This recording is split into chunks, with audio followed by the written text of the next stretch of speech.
What are the common challenges that parents face while raising autistic children, particularly in northern Nigeria where you are based?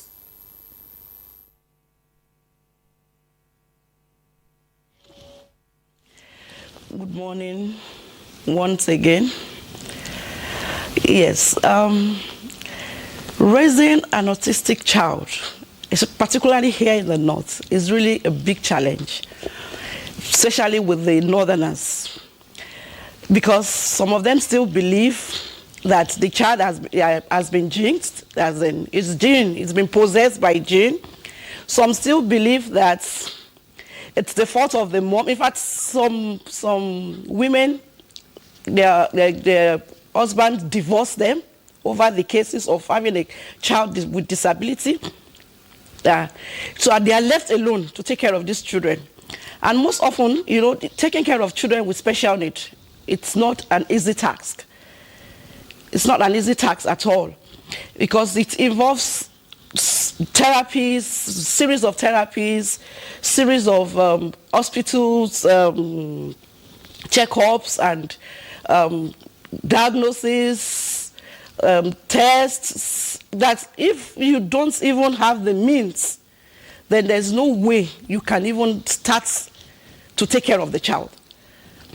And then the awareness, of course, it's still we are still a bit backward here in the north, because most people still don't know that a child that has autism is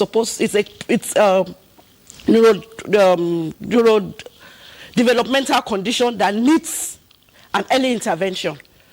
So they just believe that maybe the child has a mental problem. Some are locked up in their houses. And I tell parents that you are even causing more problem for the child that you're locking up. They say he's too wild, he's fighting, he doesn't relate to others in the house. He's always, making troubles. And I let them understand that if you have to get into his world to be able to help him, not by neglecting him or by, sidetracking or keeping him aside in the house.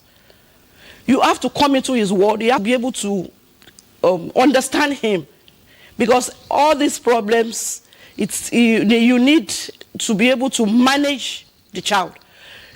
Children with autism do not want to grow it, quite all right, but with good management, they also become important people in life. We have had people we have heard stories about that have done a lot and contributed a lot to,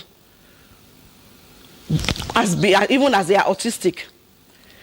Because you find we have geniuses amongst them. They can be very, of course, they are traces. The traces of autism, they exhibit lack of relationship with others. They don't easily gel with people. They find it difficult, with a relationship with people and communications especially. But the doctor in the studio had already said, there are cases that are mild, moderate, and severe cases. We have the ones that are verbal and the ones that are not verbal. And we have even the ones that are not verbal that we have been able to manage here at our own center, and they are now talking. So everything boils down to how you are able to manage them when they're still very young.